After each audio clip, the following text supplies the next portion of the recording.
Y saludamos en nuestros micrófonos de Caché Noticias y Opinión con el señor doctor Hernán Pérez Luz, jurisconsulto, hombre de jurisprudencia indudablemente, investigador nato, escritor, y en lo personal me complace saludarlo y darle la bienvenida a usted, doctor, preguntándole, ¿nos está escuchando bien nuestro audio?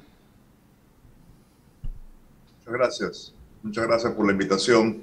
Un saludo a toda la audiencia de este importante programa.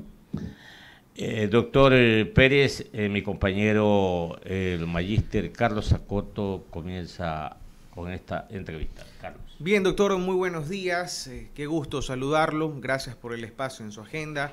Hoy el tema que nos convoca es el análisis internacional de lo que concentra la atención del mundo entero, la guerra entre Rusia y Ucrania, una guerra que esta semana está cumpliendo su tercera semana, una guerra que tiene en vilo al mundo y que es imposible apartarse de ella en un mundo hiperconectado, con relaciones comerciales. Es inevitable que todos sientan tarde o temprano el embate de la guerra. Desde su perspectiva, ¿hasta dónde cree usted que puede escalar este conflicto que, como digo, está cumpliendo ya 3 semanas? Y semanas que han sido duras también para Rusia, que ha soportado sanciones económicas sin precedentes. ¿Es sostenible esta guerra para la economía rusa? ¿Hacia dónde vamos, doctor Pérez Luz? Bueno, es difícil predecirlo. No quisiera aquí hacer aseveraciones que suenen mucho a pura simple especulación. El día de ayer han habido por primera vez encuentros entre un alto delegado de los Estados Unidos, consejero de Seguridad Nacional, y un delegado del Politburo de China para abordar esta temática de enorme importancia. La reunión ha sido en Roma. Vea, esta guerra tiene unos componentes que no son, pues, obviamente repetibles o históricamente exactos a otros. Siempre hay ciertas variantes. Aquí depende mucho de la resistencia que ofrezca Ucrania y que al interno de Rusia se produzca algún tipo de presión sustancial para que el presidente Putin abandone esta aventura. Si siguen las cosas como está, probablemente Ucrania va a ser arrasada, pero la guerra la va a perder el presidente ruso. La economía rusa no va a soportar y no está soportando el embate de las sanciones que coordinadamente se le han impuesto. El presidente Putin no calculó, parecería ser que no calculó que las potencias occidentales iban a reaccionar de una manera coordinada y prácticamente unánime. El día de ayer han atravesado la frontera 3 presidentes de los países vecinos de Ucrania para reunirse en Kiev. El presidente de Eslovaquia, el presidente checo y el presidente, Polonia, checo y de Hungría. Una muestra de solidaridad para el pueblo ucraniano. Es difícil decir en qué momento esto va a terminar. Lamentablemente, la política expansionista del señor Putin, su obsesión por darle una identidad a Rusia en términos de imperialismo, está llevando a un problema muy serio al mundo. Doctor, ¿hay alguna esperanza de que en estas mesas de diálogo que han sido semanales entre representantes del Kremlin y representantes del gobierno ucraniano, de ahí salga humo blanco, de ahí se acuerde, por ejemplo, un cese al fuego? Porque ni siquiera los ceses temporales al fuego para facilitar canales humanitarios han prosperado. Y no se entiende que las posturas sigan siendo tan estrictas de parte de Rusia, que ha dicho, por ejemplo, que Ucrania debe desmilitarizarse, que la península de Crimea tiene que considerarse una península del territorio ruso, pero mientras estas mesas de diálogo por la paz se efectúan, los bombardeos continúan, los tiroteos continúan, es decir, pareciera que ahí es poco nada lo que se puede resolver en cuanto a este conflicto. Probablemente el gobierno chino tenga una carta de presión a lo máximo que creo que se podrá lograr es un cese al fuego para permitir la asistencia humanitaria a los civiles. Esta es una invasión, recordemos, ¿no? Más que una guerra, es una invasión de una nación a otra. Y el costo de los civiles en términos materiales y humanos es enorme, es gigantesco, ¿no? Más de casi 3 millones de personas han tenido que desplazarse, abandonar sus hogares y ubicarse en otras latitudes. Este es el movimiento de refugiados más grande que ha tenido Europa desde la Segunda Guerra Mundial, de europeos moviéndose a otros países. Pero no vemos una salida fácil. Porque una salida va a tener que implica obviamente el retiro de las tropas soviéticas, rusas, implicaría también ver la forma como se salva la cara al presidente Putin para que no sufra una humillación y además la reconstrucción de la nación. Pero aparte de eso, ¿qué va a pasar después? Es decir, va a ser muy difícil que el gobierno ruso imponga condiciones y que el gobierno ucraniano simplemente se las acepte de forma muy pacífica, ¿no? Usted ha visto la determinación de las Fuerzas Armadas ucranianas en defender la capital, la determinación de su jefe, de su líder. Realmente es asombroso. Putin pensaba que esto se terminaba en 48 horas y que además iba a ser recibido como un héroe. Nada de eso ha sucedido y la guerra le está costando ya serios dolores internamente. La bolsa de valores de Moscú sigue cerrada, es un caso insólito. Saben que al abrir la bolsa, todas las acciones de las compañías rusas van a colapsar y eso va a provocar un mayor pánico. 7 de la mañana con 12 minutos, estamos dialogando aquí en Caché Noticias y Opinión con el doctor Hernán Pérez Luz, constitucionalista y analista internacional. Mi compañera Joana Ramos tiene más preguntas para usted. Doctor Joana, por favor, adelante. Gracias, Carlos. Doctor, muchísimas gracias por estar aquí con nosotros en Caché Noticias y Opinión. Definitivamente, y lo que dicen muchos expertos en el tema, es que Putin no contaba con la resistencia de Ucrania y eso es lo que le ha complicado que él pueda hacerse de este territorio. Y para poner un poquito más de las cifras, 2.400.000 personas han logrado escapar de Ucrania, como usted lo había dicho ya, el éxodo más grande de Europa en los últimos años. Pasándolo para acá, Ecuador, estaba revisando el último tuit del canciller de la República, Juan Carlos Holguín, señalando que en uno de los vehículos que él muestra en una fotografía, el compatriota Diego Moncayo y un amigo ucraniano han iniciado el camino a frontera con un corredor humanitario autorizado. Ecuador agradece al municipio de Shotska por su apoyo. El viceministro Luis Valla supervisa el operativo que debe tomar de 24 a 36 horas. El día de ayer ya llegó incluso el tercer vuelo humanitario con varios ecuatorianos, también con sus mascotas. Entre los ecuatorianos que vinieron habían 2 niñas recién nacidas. Eso realmente fue una buena noticia. Se confirmó todavía que hay ecuatorianos que por decisión propia han decidido permanecer en Ucrania. Ellos han firmado una carta de responsabilidad, han decidido quedarse en ese país. Quería conversar con usted aquí y con todos nuestros amigos oyentes sobre la situación de Ecuador, sobre el papel que está jugando Ecuador en esta guerra. Ya se ha dicho por parte de los exportadores que esta guerra está dejando millones de dólares en pérdidas para los ecuatorianos. ¿Qué hacer por parte del gobierno ante esto? Bueno, efectivamente el Ecuador está sufriendo en carne propia lo que también están sufriendo muchísimos países, ¿no? El mercado ruso era un mercado importante, en términos de exportación, por ejemplo, de fertilizantes, y en términos de compra de productos agrícolas para el país. Otros países van a sufrir una merma en sus importaciones de trigo, por ejemplo, donde Ucrania era uno de los proveedores más importantes. Bueno, el Estado tiene unas limitadas herramientas, no va a ser fácil venir al auxilio, simplemente estar vigilante, ver qué se puede exactamente hacer, porque cambiar el mercado de una nación a otra no es fácil, y obviamente eso no es una labor que pueda hacerlo el gobierno. Tendrán los empresarios que buscarle una solución a esta problemática. ¿Qué herramientas cuenta el gobierno para paliar la crisis?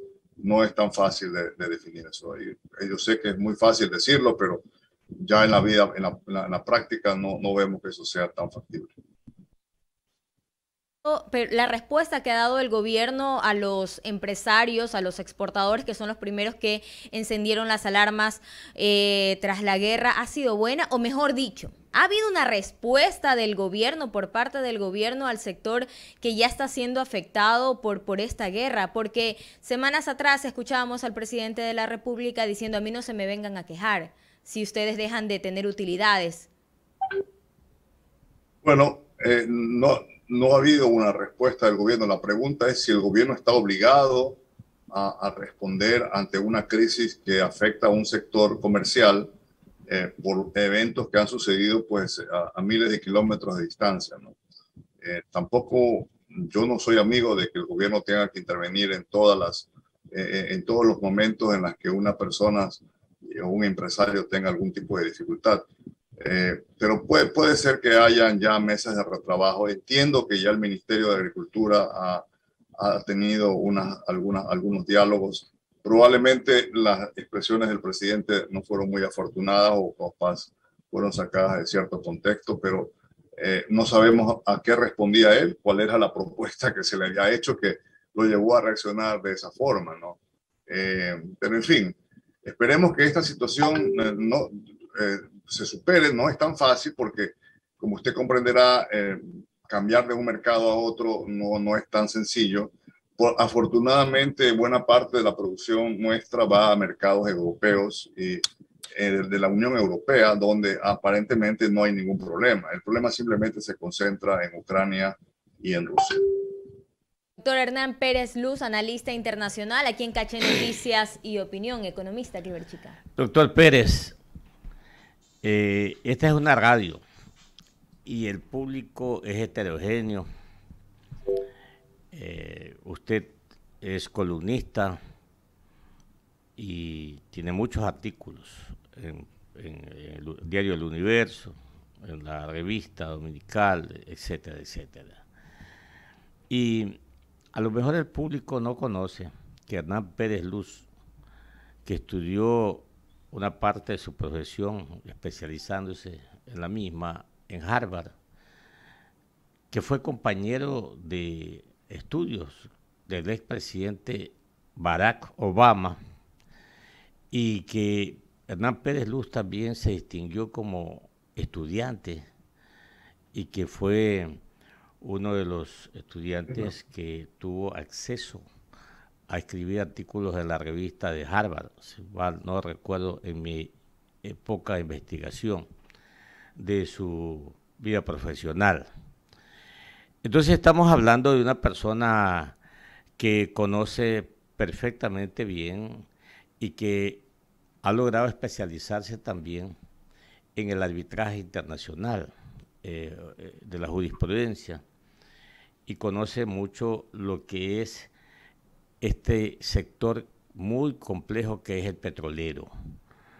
En ese orden quiero consultarle, doctor Pérez, ante las declaraciones y las aspiraciones del presidente Lasso de doblar la producción petrolera en su periodo presidencial, pero que lamentablemente no cuenta con las inversiones o el capital de trabajo para hacerlo.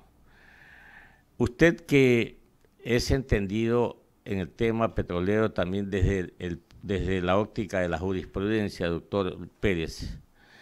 ¿Qué expectativa podemos crearnos con tantas corporaciones transnacionales petroleras que se interesen en el país? ¿Hay las condiciones, tenemos las condiciones de carácter jurídica, por ejemplo, y legales para que esas inversiones se puedan establecer acá en el Ecuador? Muchas gracias por la pregunta, economista. Mire, la verdad es que no es tan fácil, no es tan sencillo, es muy ambicioso lo que se ha propuesto Petroecuador, muy ambicioso, ojalá que lo cumpla, pero hay una serie de problemas. Uno de ellos es que el mundo en la actualidad, hay de las grandes multinacionales del petróleo, no están muy decididas a invertir más en exploración y explotación petrolera. Hay un cambio, un movimiento a nivel mundial que está buscando nuevas formas alternativas de energía. Muchas de las firmas grandes, Shell, etcétera, han abierto departamentos de investigación para ver cómo se mueven y abandonan el petróleo como fuente de energía y están buscando alternativas. Entonces, primero, segundo, hay toda se ha desarrollado una conciencia, una cultura de protección del medio ambiente muy fuerte, en la cual hay una decisión de reducir la producción de carbón o de ozono, y eso también afecta las decisiones de las empresas grandes. Ahora, el precio ha subido. Eso puede volver atractiva la inversión en materia petrolera. Pero quizás el problema de fondo, mi estimado economista, es que el Ecuador va a tomarle tiempo recuperar confianza a los inversores. Luego de lo que hemos tenido en el Ecuador, las compañías más importantes que teníamos básicamente eran Texas, Chevron, Occidental, eran las dos más conocidas, ¿no? La primera en un ranking superior y Occidental más bien una compañía intermedia, y un poco abajo Perenco. Esas compañías ya se fueron del país, fueron con sendos procesos judiciales, arbitrales. Estamos embarcados en una lucha en una serie de problemas de esa naturaleza.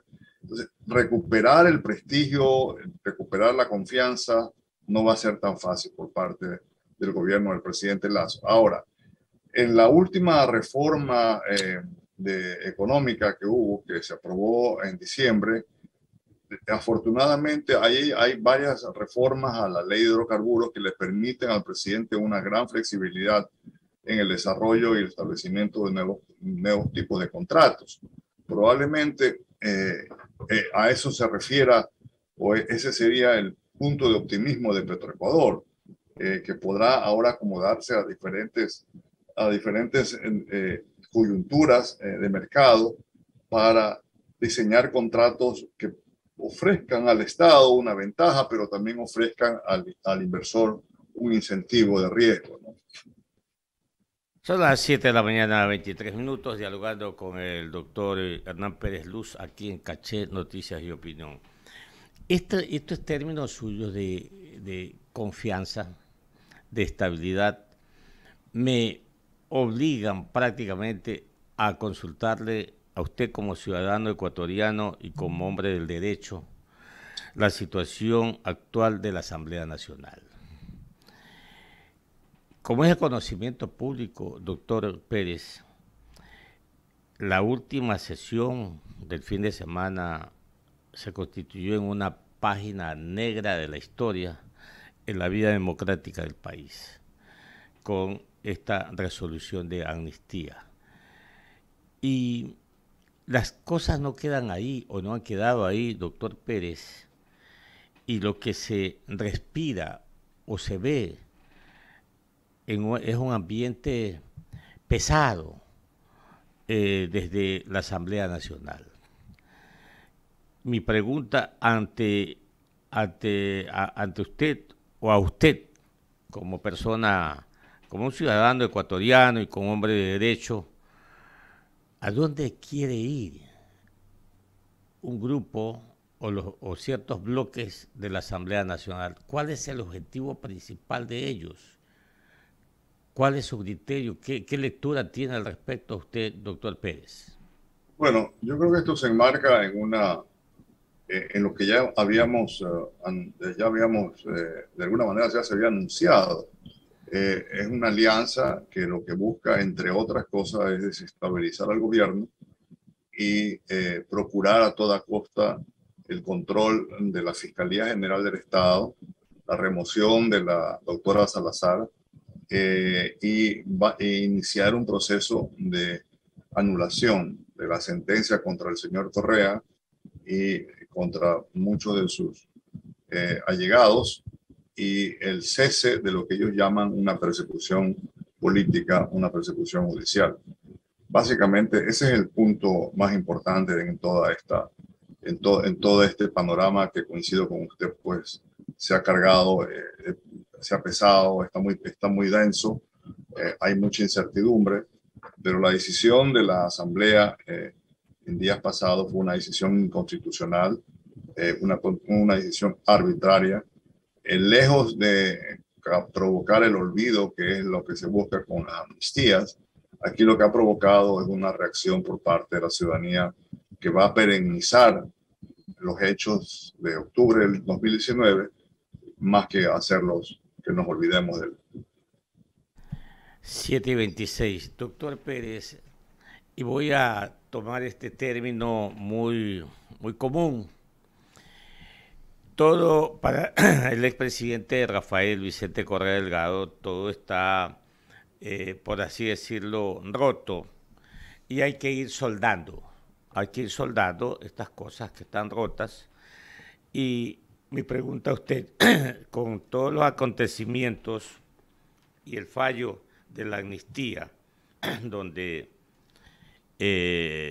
importantes dirigentes de la línea correísta, como la señora o señorita Pavón, como el señor Hernández, son dirigentes visibles, ¿eso no es el comienzo de ir soldando las cosas que tiene rotas el proceso de Rafael Vicente Correa Delgado?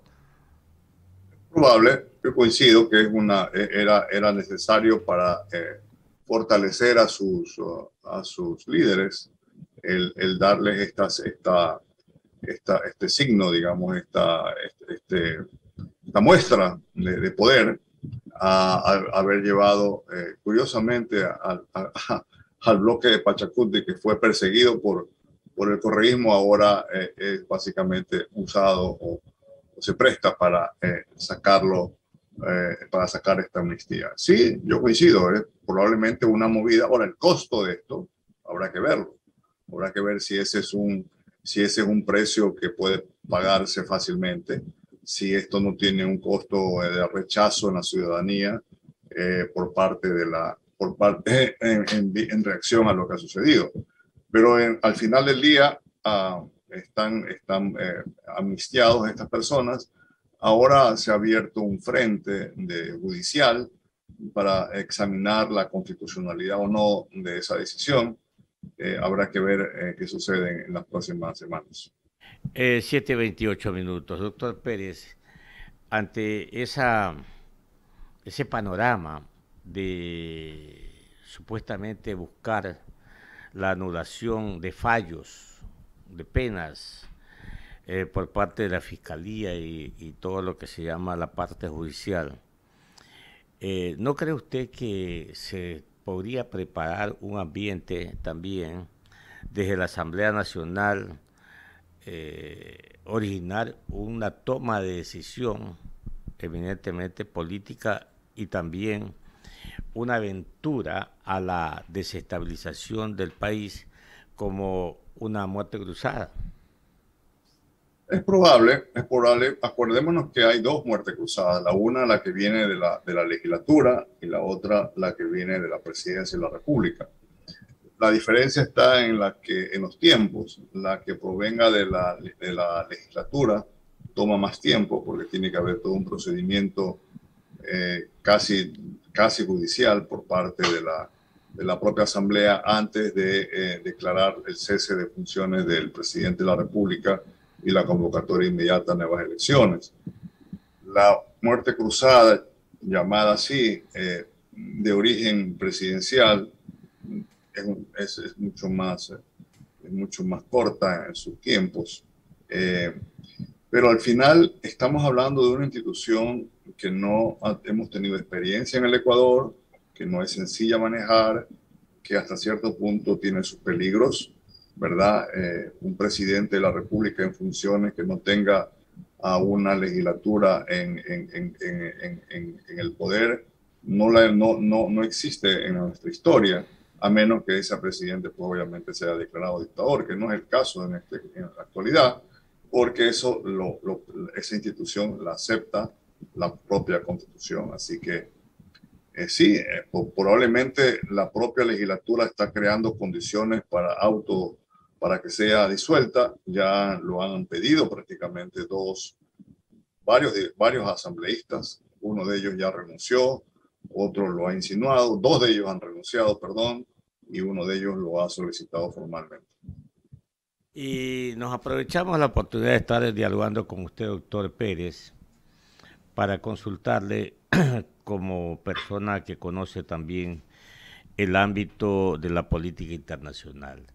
¿Ve usted estable en la presidencia del presidente Biden a pesar de sus problemas de salud? Sí, yo creo que el presidente Biden en su última intervención al Congreso, en su informe de la Nación, yo creo que mandó un mensaje bastante claro y determinante sobre las dificultades que tiene y los avances que ha hecho. El nivel de desempleo ha ido cayendo y más y más estadounidenses están ya en el rol de pagos. Claro, la economía no crece al ritmo que debería crecer, pero yo creo que salir de la crisis económica en la que estuvo inmersa luego de la pandemia no ha sido fácil ni para los Estados Unidos, imagínense para otros países. Sí, yo lo veo al presidente, yo sé que hay un problema en sus encuestas, pero yo pienso pues en Estados Unidos hay una estabilidad. El próximo año hay elecciones de medio término, lamentablemente algo que no tenemos en el Ecuador, allá sí lo tienen, para ir un poco viendo el pulso de la ciudadanía. Hay muchos chances de que el próximo presidente sea un republicano, pero todavía es muy temprano decir eso. Doctor Pérez, Luz, muchas gracias por estar con nosotros y como siempre, pues, orientadora su opinión para la ciudadanía ecuatoriana a través de las ondas hercianas de Caché 90.9 acá en Guayas, en Santa Elena y Esmeraldas y en el resto del mundo a través de las plataformas tecnológicas. Un abrazo para usted. Gracias, muy amable. Que le vaya bien.